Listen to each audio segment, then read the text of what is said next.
right into it. I've never seen her this dressed up. She is in all pink, wearing a dress. She's brushed her hair, and it's the one and only, for those of you watching on YouTube, Sarah Farasia. Thank you, gorgeous. What do you think? I don't get dressed up for you? What are you saying? I'm like a schlump every time I come on here? I mean, this is like a whole, like, what is this? It's a pink, and I've never seen this before. A dress, you guys, a dress. Well, it's just a little number for you, you know. I thought, you know what, I'm gonna really dress up for my David Yontef today. I am gonna go all out.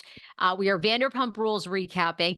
And I do have one question for you. How Yes. did you ever go on that date with that guy that Patty Stinger was gonna hook you up with? Did you Okay, ever go on this? You want well, first of all, Patty has all these rules. I'm not in the club, but he's in the club, so he must have paid. I know what Patty's fees are, so I'm like, oh, so he paid money. And when Patty has someone, she calls me. No, he is in New York, and I have not been back to New York. I'm here in LA, girl. So we are talking. But you know what I love? Last weekend, and there's no pictures allowed in Patty's club. So it's really a blind date, but it kind of works in a way. Look, you could always meet a friend. Last week he was like, "Oh, what are you doing this weekend to do?" He's like, "Oh, I'm going to Carbone tonight." And he knew the restaurants to go to in New York. And that I like someone in the know. I need you. You don't have to be cool and hip. I don't like that. And you definitely should not like reality TV. You should hate reality TV and know nothing about it. But I like when you like know where to go. You know what I'm saying? Sarah's smoking a So fake cigarette. this is an overall no. This is an overall no. No, You no, did no. not. Yeah, this is an overall no, but what I have been busy with is What? it's an overall no, but we're still talking, whatever. When I get to New York, I'll get to New York. Um, this is my second foray this week into Vanderpump Rules because yesterday I did a Vanderpump Rules breakdown with the Brav Bros on my podcast. I was hanging with the straight guys. I was hanging with the straight bros, girl. To see this. I want to see this. Well, Sarah's laughing. Do you know it was me and the two straight bros? Do you I don't ever think that I've really seen you interact with straight men. Okay, how did this go down? I gotta go listen to this. All right, tell see? me. You're already laughing. No, listen. No, I actually have like a good chemistry with straight bros. These particular two straight bros, but straight bros in general. I mean, do you ever think like, yeah, straight I bros gotta in have you general hang with do? my husband and see, what Yeah. I know how to bro out, girl. Just butch it up a little bit. Look, I'm wearing flannel today, well, you leftover. do look a little butch. This is actually the butchest I've seen you, actually. Girl, Oh, and I asked the you too. bra bros have rubbed off of me. They were on my show yesterday doing Vanderpump, girl. You look very butch. And I asked you, I said, have you bought a gun yet? And you look like you're getting closer. I'm Don't buy not, a gun. I'm I don't not. want to see you. No, I would be literally scared. But you know what?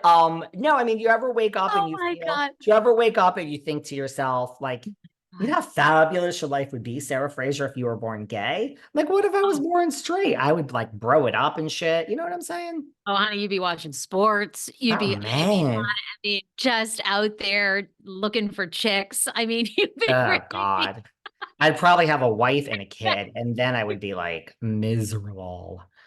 Whew, miserable. And You, hey, I know we yeah, have 10,000 ideas and we will stay focused, but Vanderpump, baby. Vanderpump. Go on. as we continue to be millionaires, can we please do a show where it's like, Sarah takes David fish out of water and like you and I go to the shooting Yes. range and I just see Yes. you trying to shoot a gun. She's laughing. We could do our own version of the simple life right Oh here my in LA and God. just He's so good, you guys. Oh God. Anyhow, that's terrific. So you and the Brow Bros, what did you talk? Huge Sandoval news, by the way. I mean, again, explosion. And I have a lot of thoughts on this comments. talk to me about this New York Times article he's commented. I mean, Uh, did you read the latest that apparently his publicist during it was like texting furiously, and apparently after Bravo called and they were like, "Now, what was that about O.J. Simpson and George Floyd?" Bravo called and just had a few questions about what was actually said, and then I okay. think shut her. So But talk to me what is about the your point feelings. of having a publicist? Why didn't she stop the interview? Why didn't she stop the interview and back up that quote right when it was happening? Um, Honey, let me tell you something. I do the interviews over here behind the velvet rope. And sometimes there's a publicist or a network, hi Bravo, on the line, and no one says shit. This passive aggressive bullshit. And then the shit comes out, and then there's a headline, and then everyone's upset. It's like, you were on the fucking call. Why didn't you speak up? I agree with you. Couldn't agree more. Normally, and for anybody listening, obviously you and I have dealt with networks for a long time, TLC, NBC, Fox. They will call you after. They will call you after, and they ask you very nicely, Sarah, you know, this person said this. Can you take that out? Usually it's more spoilers around the show. And for the most part, I play ball because to me, like those little things are not worth losing a relationship, especially when the network is great to you and really puts their people on and helps you out, right? Uh, you know, with the media, I gotta say, and you've hired publicists in the past. I've worked with publicists. They always tell you going in, like most of these journalists doing like these New York magazines and stuff, they're not really your friends. They are looking for, they're looking to sink you in some way, right? They're looking for you to tangle yourself up because it's a good story and everything's about clickbait for the most part. Now, not saying there aren't good journalists out there. This was a big faux pas for him in the sense you just can't, if he just equated Scandoval to OJ, I think people would have gotten it. Again, not that that's a great connection because unfortunately, two very innocent lives and a mother, her life was taken early. And of course, now we found out he's guilty, right? A book, if I did it.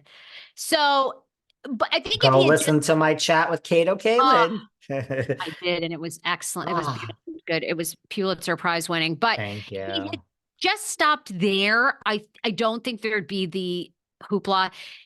Once you bring George Floyd into it, that's just such a much bigger issue that has nothing to do with a pop culture TV show. What he was trying to do, and he did it very, very poorly and insensitively, was to say, look, the visceral reaction that people had to those moments in history is what it felt like for Sandoval, from Tom's point of view. Now that one, I think, is very arrogant to put yourself on that level. I'm not offended by any of this. Like people are outraged and housewives are doing videos. Oh my God. Look, the guy is basically, what he's trying to say is it was weird to him that it became this unbelievable pop culture moment that in his mind, he equates to these other things. Okay. Completely racially insensitive. Why his publicist didn't, I cannot even believe, what the fuck is the point of hiring a publicist? These people are paid. And now he's made a statement. And, you know, where is, first of all, I would love to hear more people from the cast. I'd love to hear their reactions. Katie, of course, has, you know, spoken out as she often does. But, you know, we have Jax has been fired and rehired.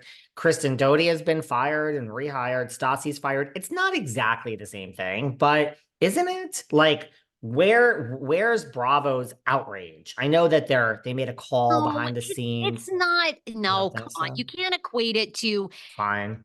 They, you know, you can't equate it what they did to and Stassi accused a Black woman of theft. Correct. That is way different. The guy is not a lyrical. And look, I'm not defending what he said. It was really in poor taste. And the fact that he didn't